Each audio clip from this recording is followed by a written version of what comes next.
Okay, this is lesson 30, part 2. Sorry, I had to cut it off short on part 1. I forgot that I have to keep my videos 15 minutes or less. Otherwise, they don't work very well on Dropbox or YouTube or whatever I decide to post it on. So this is part 2 for lesson 30. We're going to go back to the beginning of example 4C just and start over here. So we're talking about graphing functions. And this, we're talking about domain and range. And first we're going to talk about the domain of this graph, and that would be the x values of the graph. And we talked about how this line would go on forever to the right and to the left. So therefore the domain, the x values, are going to be all real numbers. They range from 0 on up and from 0 down into the negatives in all directions. So the domain is all real numbers. Now the range would be the y values. And we're going to look up and down now on the graph. Now when I look up, I see directions or arrows going in the upward direction forever. So I see arrows going this way. However, when I look down, I can see that the graph itself stops right here and does not go any further than that. So our y values are going to be, this is positive 3, so the y is going to be greater than, because it's above 3, or equal to 3. And there will never be a y value for this function or equation that is less than 3. So that would be the range.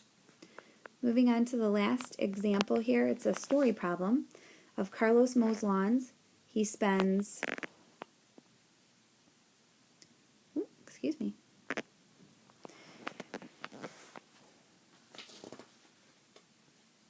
He spends $5 a day on bus fare, I'm sorry, I got distracted, and earns $6 per lawn.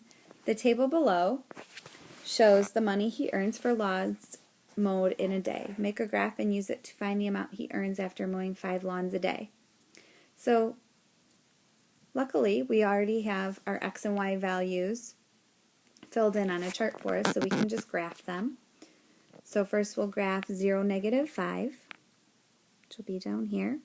Then we can graph 1, 1. So if he mows 1 lawn, he gets $1.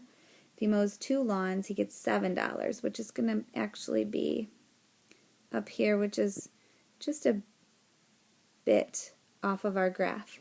And 313 would be way off, so I'm not going to graph that right now. But you can see that this is a linear relationship because it forms a line. If we were going to continue this line, we would get to 313. And the question is asking us to write a rule for the function.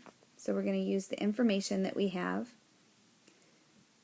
And we could write this as y equals, but it's asking us to write it in function notation. So that means we're going to use f of x instead of y equals.